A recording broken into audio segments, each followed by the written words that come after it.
3 на интензиве, 6 пациент на хирургин пластике, токсикологи 1 диет, пулмологи 2, хирургија тъпниве 2 пациент, хирургија торакали 1 dhe në oftalmologi 1 pacient. Në spitalin e përditshëm të Shtatori janë 10 pacient dhe në spitalin e përditshëm të Shkupit, spitalin kirurgjik të Shkupit janë gjithashtu 10 pacient, domethënë 26 në qendrën klinike dhe 20 në 2 spitalet në Shkup, gjithsej në Maqedoni shërohen 46 pacient, kurse jashtë shtetit mbeten 115 pacient. Brenda kësaj jave prej mërkurës presim që disa prej pacientëve që janë stabil dhe mirë të kthehen. Ky numër tash për tash është paralajmëruar, besoj se do të jenë 8 pacient, të cilët para do të bëhet triazh prej klinikës nga është dërguar pacienti, do të trajtohet 1 deri 2 ditë maksimum, me qoftë se është gjendje stabile dhe të mirë, do të bëhen të gjitha analizat e duhura dhe mandej do të lishohen në shtëpi.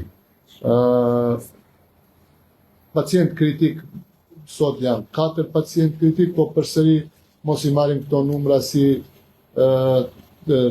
tem kështu definitive, pasi që jemi në fazën e infeksioneve që mund të zhvillojnë pacientët dhe mundet në çdo moment të zhvillohen komplikime të reja, po të shpresojmë dhe të urojmë se kolegët tonë jashtë shtetit e japin maksimumin që pacientët të kthehen ashtu si duhet dhe pa asnjë pasojë. Министре, бидејќи ми ги кажавте на почеток дека овој третмано лекување ќе трае со месеци, па и кога ќе ги пуштите на домашно лекување, сепак треба да одат на чести превразки, дали веќе утврдивте каде ќе биде тоа, имаме ли тим за да не мора нели во клиниките кои што се сега хоспитализирани повторно да доаѓаат? Добро прашање, да. На клиниките ние веќе работиме со редовни програми и треба да продолжиме. Веќе денеска зборувавме и за тоа, тим од пластични хирурзи, да бидат повеќето пациенти ќе бидат откочани се, ќе бидат откочани, уште денеска или утре ќе одат таму да видат што има потреби за да интервенираат кога треба. Во Штипската болница има 4 пластични хирурзи, ќе бидеме во комуникација, секако ќе им дадеме поддршка за да не патуваат тие, туку нашите доктори да одат и да им дадат помош што треба во фазите кои што престојуваат пред нас. Токму така, некои пациенти за рехабилитација ќе им треба 2 недели, на некои можеби и со месеци.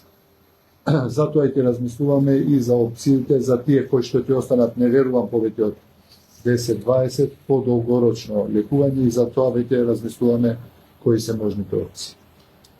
Minister, kam të pyetje për jashtëtimës. E para, a jeni bekuar me parlamentin dhe çfarë flisni çfarë keni diskutuar, da do të ketë bashkëpunim në parlamentin mes Këshillin e takuar, dhe pyetja e dytë është se në rrjetet sociale këto që komunikojmë se do të kemi të ligje dhe që do të largohemi nga vleni.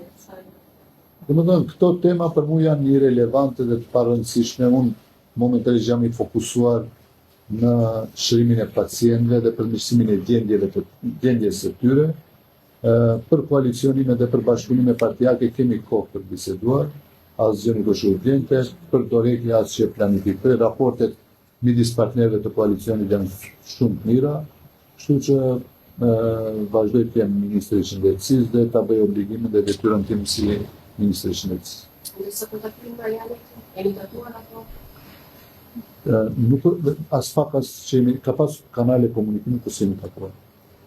Вие сам улели на Македонски, предпоставам да го имате вие. Да, нешто за оставката, и ја утрово станав со 50 кораки дали давам оставка. Јас сум фокусиран во работата во Министерството за здравство.